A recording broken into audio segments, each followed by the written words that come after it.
చరిత్ర సృష్టించినోడు ఇప్పుడు ఆ చరిత్రని తిరగరాయబోతున్నాడు.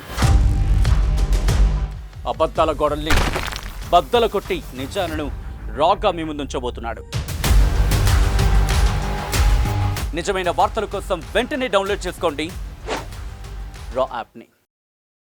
సినీ ఇండస్ట్రీలో మహిళల వస్త్రధారణపై జరుగుతున్న అంశం ప్రస్తుతం రాష్ట్ర వ్యాప్తంగా హాట్ టాపిక్గా మారింది. తెలుగు రాష్ట్రాల్లో ఈ అంశం కాస్త శివాజీ వర్సెస్ అనసూయగా మారింది. ప్రస్తుతం ఇదే విషయంపై మనతో మాట్లాడడానికి ప్రముఖ ఆధ్యాత్మికవేత్త మాధవ్ శర్మ ఉన్నారు. సార్, గత కొన్ని రోజులుగా సినీ ఇండస్ట్రీలో మహిళల వస్త్రధారణపై శివాజీ వర్సెస్ అనసూయగా మారింది. ఈ అంశం రెండు రాష్ట్రాల్లోనూ పెను సంచలనంగా మారింది. దీనిపై మీరు ఏం చెప్తారు? శివాజీ మాటలతో ఏకీభవిస్తారా, లేకపోతే అనసూయకి సపోర్ట్ చేస్తారా?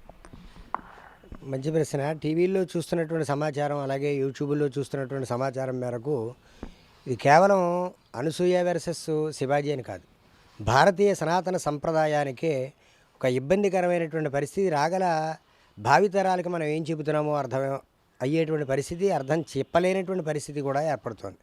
కేవలం వారిద్దరి మధ్యన కాదు, అతను అనడం ఏదో ఒక మాట రెండు మాటలు కొంచెం అపశృతిగా కొన్ని మాటలు అన్నందుకు క్షమాపణ చెప్పడం కరెక్టే. కానీ దానికి ఆ అంతటితోటి ఆగిపోకుండా దాని మీద వేరే వేరే కౌంటర్లు ఇవ్వడం అనేటువంటి ప్రయత్నం, అలాగే ఇంకా ఎంత దూరమైనా పెడతాము అనేటువంటి భావజాలం ఏదైతే ఉందో అది కొంచెం ఇబ్బందికరమైనటువంటి పరిస్థితి. కేవలం ఇప్పుడు అనసూయ గారు అనేటువంటి మాట మహిళా సమాజానికే కొంత ఇబ్బంది. కేవలం వాళ్ళిద్దరి మధ్యన జరిగేటువంటి వ్యవహారం కాదు, ఇలాంటివి ఏవో జరుగుతూ ఉంటాయి. ఇప్పుడు జబర్దస్త్ ఉంది, అందులో ఇంతకన్నా అపశృతులు మాట్లాడుతున్నటువంటి జరుగుతున్నాయి, బూతులు మాట్లాడుతున్నారు. వినలేనటువంటి కర్ణకఠోరమైనటువంటి మహిళలందరూ కూడా సమాజం, ఒక కుటుంబం కూర్చుని చూడగలిగేటువంటి పరిస్థితి లేదు. యువకులు పెద్దవాళ్ళు కూడా కూర్చుని పరిస్థితి లేదు. ఇష్టమైన వాళ్ళు సెల్లల్లో చూస్తున్నారు, లేని వాళ్ళు లేదు, తర్వాత సంగతి అనుకోండి. సరే, అది అలా అనుకుంటే అలాగే బిగ్ బాస్ ఒక గదిలో పెట్టి వాళ్ళందరినీ కూడా వారి యొక్క స్వీయమైనటువంటి ఆలోచనలు, వాళ్ళ యొక్క భావ ప్రకటన, వాళ్ళ యొక్క నడవడిక, ప్రవర్తన ఇవన్నీ కూడా ఒక గదిలో పెట్టేమంటున్నారు. అలాంటప్పుడు గదిలోనే పెట్టచ్చు, మరి టీవీలో ప్రదర్శన చేస్తున్నారు. కోట్లాది రూపాయలు అపేక్షించేటువంటి ఆలోచనలు ఇవన్నీ చేస్తున్నారు. కానీ సరే, అది అలా ఉండగా అది 4 గదుల్లోంచి టీవీలోకి వచ్చి, టీవీలోంచి మళ్ళీ బయటకు వచ్చి ప్రజల యొక్క మనోభావాలని ఇబ్బంది పెట్టేటువంటి పరిస్థితి, ఒక సంప్రదాయంగా బ్రతికేటువంటి వాళ్ళందరినీ కూడా ఇబ్బంది పెడుతున్నటువంటి పరిస్థితి అక్కడ కనబడుతుంది. జబర్దస్త్లో కూడా అంతే.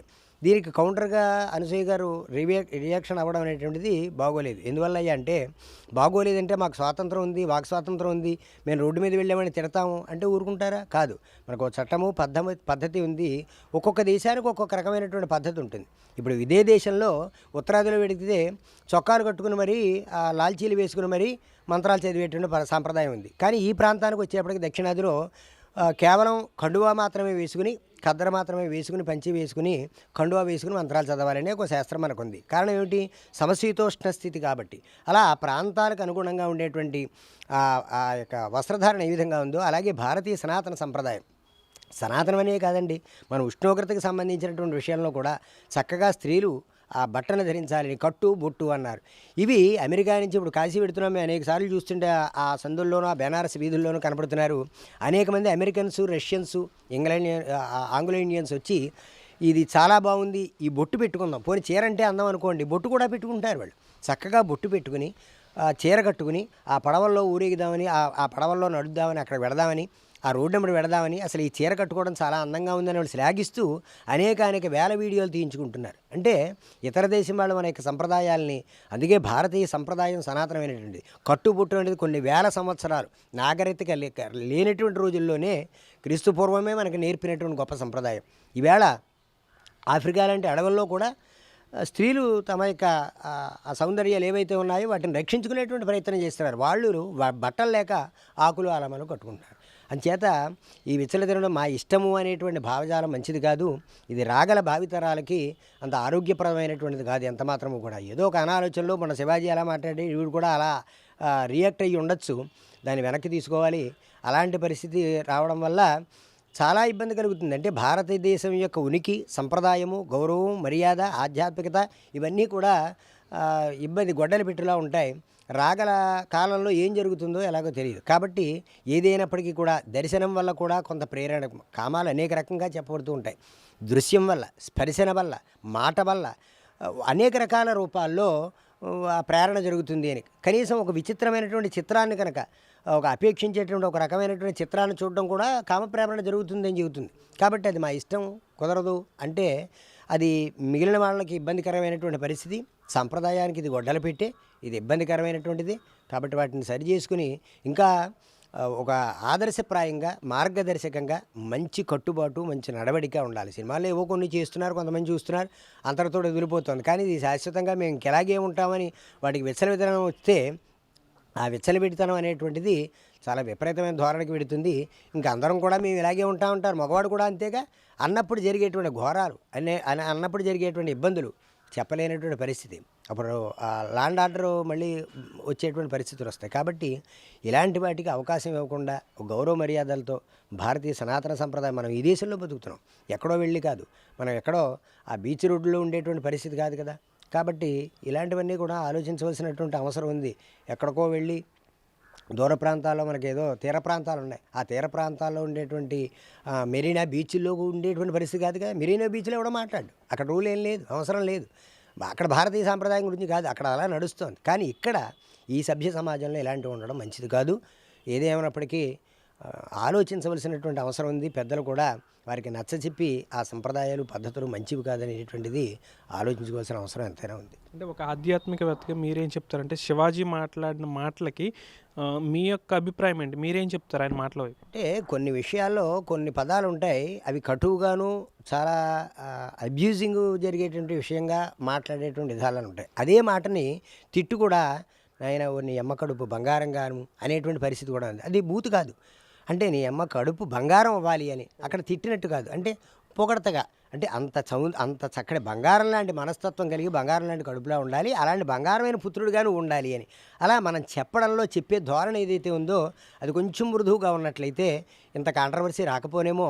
అతను కూడా కొంత ముందుకెళ్ళి కొంచెం కంగారులో మాట్లాడిన మాటలు తర్వాత కూడా అపాలజీ చెప్పడం అనేటువంటి జరిగింది. కాబట్టి ఏదైనప్పటికీ కూడా మనం ఒక చిన్నపిల్లలకి క్లాస్ టీచర్ ఏ విధంగా చెబుతున్నారో సంయమనం పాటిస్తూ ఎంతవరకు మాట్లాడాలి, ఆ భాష యొక్క పరిణితి ఎంతవరకు, పెదవి దాడితే పృథివీ దాడుతుందని ఒక్క మాట వల్ల ఎంత ఇబ్బంది అయిందో చూసారా. ఎవరో దొరుకుతారో ఆ టార్గెట్ చేస్తారో, వాళ్ళని ఇబ్బంది పెడుతూ ఉంటారు. కాబట్టి ఆ మాటలు ఆ తిట్ల రూపంలో కాకుండా సంప్రదాయంగా ఉండడం ధర్మమమ్మ, ఇది మంచిది కాదు. అలాగంటే ఆధ్యాత్మికవేత్తలందరం కూడా చెబుతూనే ఉంటాం, ఇది సంప్రదాయం కాదు, పిల్లల్ని ఎలా నేర్పండి, పిల్లలకి ఇలా చేయండి, భారత భాగవతాలు నేర్పండి, భగవద్గీత నేర్పండి, మీరు ఇలా ఉండాలి, పట్టుబట్టలు కట్టుకురండి. అది పట్టుబట్ట కట్టుమంటావా అని దాని మీద యుద్ధం చేస్తే అది కాదు.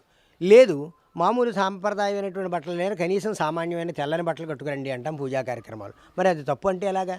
కాబట్టి చెప్పేటువంటి ధోరణిలో కొంత ఇబ్బంది కలిగినటువంటి సందర్భంలో అలాంటి మాటలు దూకుడుగా అతను మాట్లాడడం జరిగింది. తర్వాత కూడా అయితే ఇంతవరకు కట్టుకోవద్దు, ఇంతవరకే కట్టుకుంటే బాగుంటుంది, ఇంతవరకు కట్టుకోవాలి, ఇంతవరకు అయితే చాలా ఇబ్బంది అనేటువంటి మాట కూడా విన్నాం. కాబట్టి ఆ మాట తప్పులేదు. మరి అంచేత బొత్తిగా అంత ఆ విచ్చలవిడిస్తానంత స్థితితోటి అంగాంగ సౌష్ఠవాల ప్రదర్శన, అది సౌందర్యం, అది స్త్రీకి భగవంతుడు ఇచ్చినటువంటి గొప్పదైనటువంటి వరం. ఆ వరాన్ని మనకు వజ్రాల మూటొస్తే ఎంత పవిత్రంగా మనం దాచుకుని జాగ్రత్తగా ఉంచుకుంటామో, వాటిని ఎప్పుడు ఏ సందర్భంలో ఎలా ఉపయోగించుకోవాలో వాటిని అలా ఉపయోగించుకుంటాం. అంతేగాని వజ్రాలు ఉన్నాయి కదా అని రోడ్ల మీద పెడితే నాది వజ్రం, నేను చాలా గొప్పవాడిని అనుకుంటే ఉంటాయా? దొంగలు దోచుకుపోతారుగా, ఆగుతుందా? ఇంతే. వజ్రాలు బయటపడితే ఏమవుతాయి? కాబట్టి మనకి ఇదే ఉదాహరణ. ఏదైనా విలువైన వస్తువులు మనం కాపాడుకోవడంలో ఉంటుంది. ఆ నైతికత, ఆ సంప్రదాయాలు, ఆ పద్ధతులు కూడా సమాజంలో అలవాటు పడుతున్నాం. కాబట్టి దొంగలు దోచుకునే పరిస్థితి, మరొకరికి నేర్పేటువంటి పరిస్థితులు మన సంప్రదాయాల్లో మంచిది కాదు. కాబట్టి ఒందికగా ఉన్నంత వరకు చాలా ఔన్నత్యం పెరుగుతుంది, చాలా ఉన్నతమైనటువంటి స్థితి వస్తుంది. కాబట్టి వారు వేరే చోట ఉన్నట్టు ఎక్కడున్నా ఆ ప్రాంతాలకు సంబంధించి ఇందాక చెప్పినట్టుగా మెరీనా బీచ్కి వెడితే ఎవరో కాదనరు, మెరీనా బీచ్లో ఎవడో కేసు పెట్టాడు, ఎవడో మాట్లాడు, అక్కడ అవసరం, అక్కడ పరిస్థితి అది, అక్కడ అలవాట్లు అవి. కాబట్టి ఆ అలవాట్లని ఏదైనా మన సంప్రదాయంలో మనం గౌరవంగా ఉండడం చాలా మంచిది. చరిత్ర సృష్టించినోడు ఇప్పుడు ఆ చరిత్రని తిరగరాయబోతున్నాడు. అబద్ధాల గోడల్ని బద్దలు కొట్టి నిజాలను రాగా మీ ముందుంచబోతున్నాడు. నిజమైన వార్తల కోసం వెంటనే డౌన్లోడ్ చేసుకోండి రా యాప్ని.